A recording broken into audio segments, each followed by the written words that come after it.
और अगर नंबर 1 होना गुनाह है तो माइक्रोसॉफ्ट भी नंबर 1 है, एप्पल भी नंबर 1 है। पर हाँ, अगर आप अमेरिकन हो तो तब कोई बात नहीं, अगर आप इंडियन हो तो दिक्कत है। ये आप देखिए बीबीसी की डॉक्यूमेंट्री, हम्म। पहले प्राइम मिनिस्टर साहब पे अटैक था, वो मसला निपटा नहीं तो दूसरा वाला ये अदानी साहब पे अटैक, और करीब 50-60 बिलियन डॉलर का इनका मार्केट कैप उड़ा है। और इस कंपनी बिल्कुल हैज़ अ बिल्कुल। नोटोरियस रेपुटेशन, ये लोग का 80-80 90-90% तक का मार्केट कैप उड़ा देती है ऐसी रिपोर्टें निकाल निकाल के। कुछ अडानी जी एक नेशनलिस्ट है, क्योंकि उन्हें पता है कि जो कुछ मिला है इस देश से मिला है, इस समाज से मिला, और वो समाज के प्रति काफ़ी कुछ करते हैं। अपना अडानी फाउंडेशन वगैरह बहुत कुछ चलाते हैं। तो कहने की मतलब ये है, देखिए अभी शेख हसीना दीदी आई थी, तो हमने बोला आपके यहाँ हम $2 बिलियन का प्लांट लगा देंगे, पावर प्लांट। कौन लगाएगा? अदानी जी लगाएंगे। अब हमें सेशल्स में पोर्ट बनाना, कौन बनाएगा? अदानी जी बनाएंगे। काफ़ी सारे बिज़नेस ऐसे जो इनकी कंपनी करती है, जो इंडिया में पहले थे ही नहीं।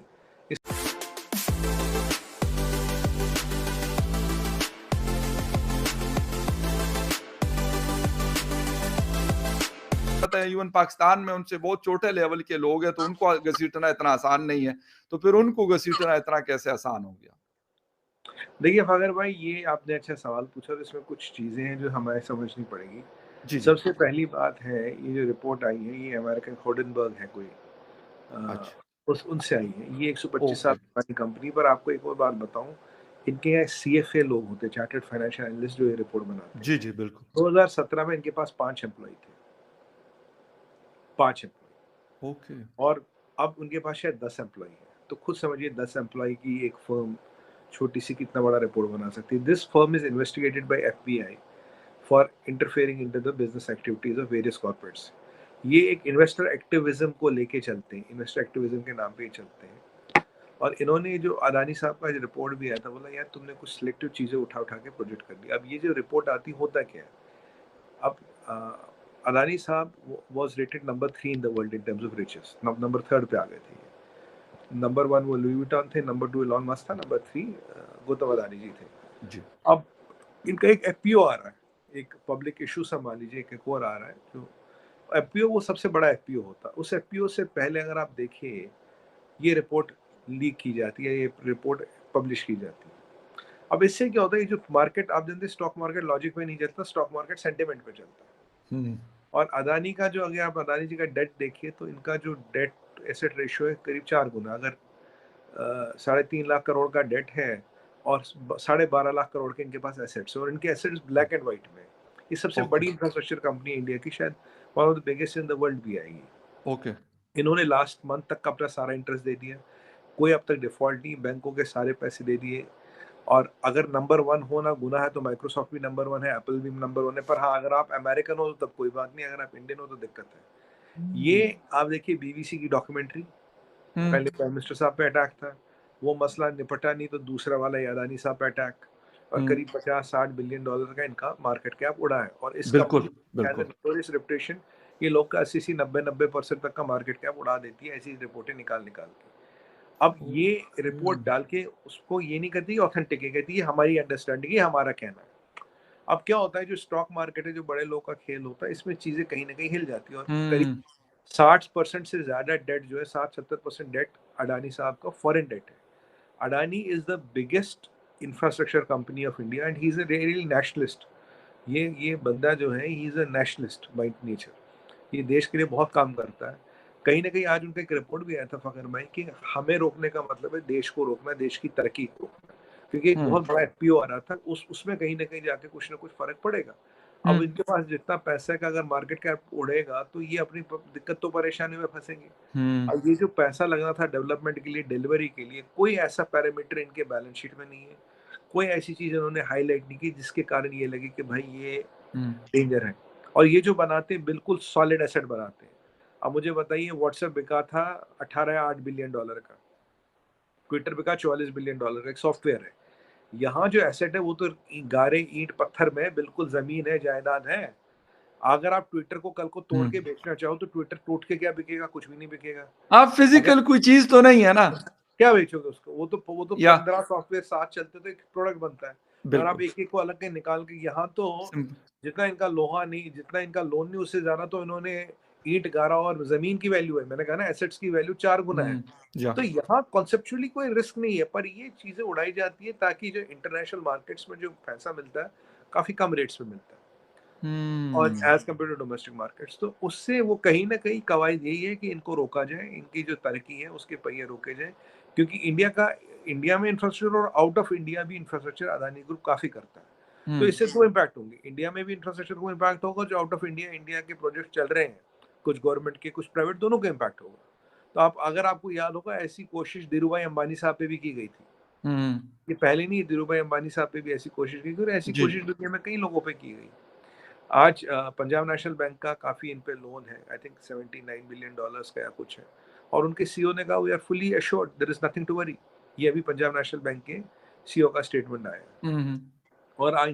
और ये लिमिटेड कंपनी है, एवरीथिंग इज ऑन इंटरनेट। आप इनके बैलेंस, कोई ऐसा तो है नहीं कोई इनकी बैलेंस शीट देखे, कैश फ्लोज देखे, एसेट्स देखे, लाइबिलिटीज देखे, डेब्ट इक्विटी रेशियो देखे, जो आप देखना चाहिए ऑल ऑन द इंटरनेट। आप और मैं भी जाके डाउनलोड करके देख सकते हैं। तो इसमें ऐसी कोई चीज है नहीं कि जिससे आके डर लगे, क्योंकि इनके एसेट सॉलिड है, रॉक सॉलिड है। तो लेकिन ऐसी परिस्थिति में ये चीज लाने का मतलब सिर्फ है कि स्पैनर डालना, एफपीओ को रोकना किसी न किसी तरह से।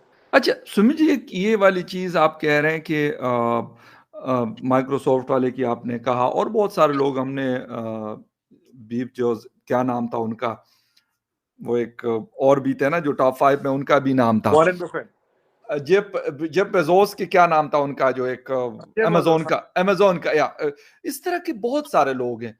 तो सर उनके साथ भी तो इस तरह की कोई ना कोई चीज चलती होगी, ऐसा तो नहीं? क्योंकि इतने बड़े प्लेयर होते हैं तो उतने बड़े फिर थ्रेट्स भी होते हैं ना। मेरे और आपका अपने लेवल का थ्रेट होगा, इनके अपने लेवल का थ्रेट होगा, फिर इसके मिड में जो लोग आते हैं उनके अपने लेवल के थ्रेट्स होंगे।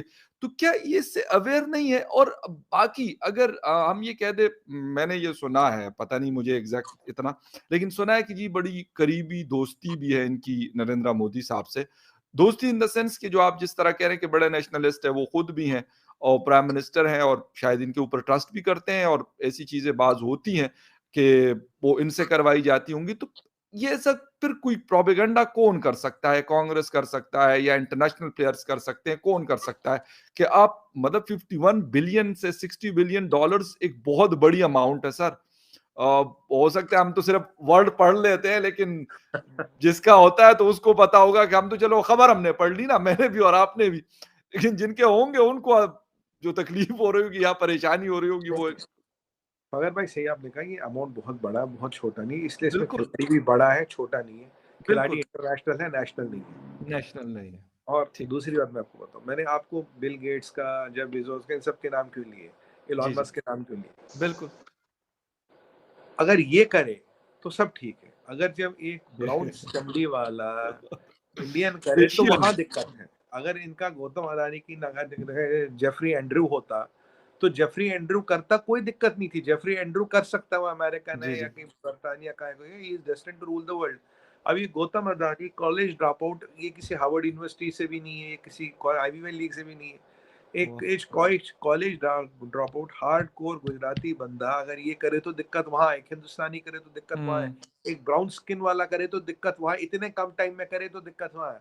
और मैं आपको एक बार बताऊं, मोदी जी किसी इंडस्ट्रियलिस्ट से नहीं मिलते, ये मोदी जी का रूल है। आपने कभी किसी इंडस्ट्रियलिस्ट से मिलते देखा उनको? किसी सही। से नहीं मिलते, गुड। किसी कहीं फोटो नहीं मिलेगी, ना किसी के आना ना जाना, कुछ ना कुछ।